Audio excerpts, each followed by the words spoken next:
अस्सलामु अलैकुम वरहमतुल्लाहि वबरकातुहू। सवाल बहुत अहम है कि धोबी के यहाँ जो हम कपड़ा धुलने के लिए देते हैं तो वो कपड़ा पाक होता है या नापाक होता है। यानी धोबी के धुलने के बाद जो कपड़े हम दिए हैं वो हमारे पास जब लौट कर आए तो हम उसको पाक माने या नापाक माने। बहुत अहम है। अक्सर साथी अक्सर घरों में ये मसला पेश आता है कि लॉन्ड्री में धोबियों के यहाँ लोग कपड़े धुलवाते हैं और इस तरह के मसाइल उनको मालूमात नहीं रहती है। लिहाजा ध्यान से सुनकर इस मसले को आप समझ लें। धोबी को जो कपड़ा दिया जाता है उनमें पाक और नापाक सब मिले जुले होते हैं। जैसे आप देते हैं ऐसे बहुत सारे लोग देते हैं, ठीक है।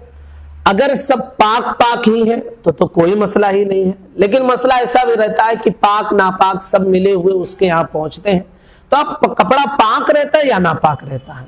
तो फरमाते हैं कि धोबी के यहाँ जो कपड़े दिए जाते हैं उनमें पाक नापाक सारे मिले हुए रहते हैं।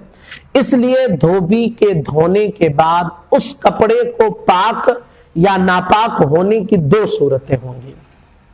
अगर पाक और नापाक दोनों मिक्स करके उसे कपड़ा दिया गया है, ठीक है, तो अब मसला यह है कि वो पाक है या नापाक है, इसकी दो सूरतें निकलती हैं।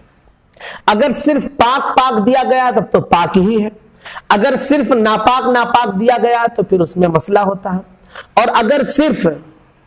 और अगर पाक और नापाक दोनों मिले जुले हैं तो फिर उसमें दो सूरतें निकलती हैं। देखिए, धोबी ने अगर उस कपड़े को जो उसके पास पाक नापाक सब मिले हुए आए थे, अगर उस कपड़े को धोबी ने क्या किया कि इतने बड़े हौज में धोया कि जिसका पानी 100 हाथ में फैला हुआ था, जिसको शरीयत में दह-दर-दह कहा जाता है, यानी 100 हाथ में उसका जो है पानी फैला हुआ हो, 10 बाई 10 जिसको कहते हैं दह-दर-दह, यानी 10 बाई 10, ठीक है। इसी तरह मतलब 10 बाई 10 हो चारों कोने से।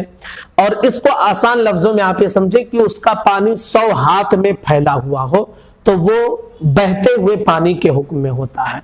तो अगर इतने बड़े हौज में उसने धोया है तो जो पाक थे वो भी पाक हो जाएंगे, जो नापाक थे वो भी पाक हो जाएंगे।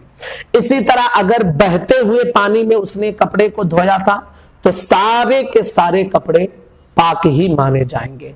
चाहे आप पाक दिए हो तो भी आपके पास जब लौट कर आएगा तो उसे पाक ही माना जाएगा। अगर आपने नापाक कपड़ा दिया है तो जब आपके पास लौट कर आएगा तो उसे पाक माना जाएगा। कब? जब वो बहते हुए पानी में धोए या उस बड़े हौज में धोए कि जिसका पानी 100 हाथ में फैला हुआ हो, ठीक है।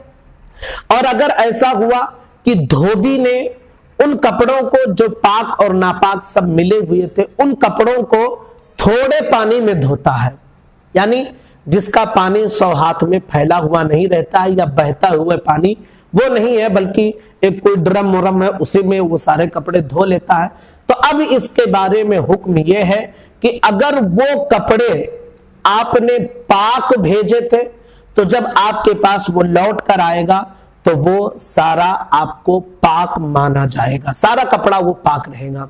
और अगर आपने नापाक कपड़ा दिया था तो जब आपके पास धुल कर आया तो उसे नापाक ही माना जाएगा।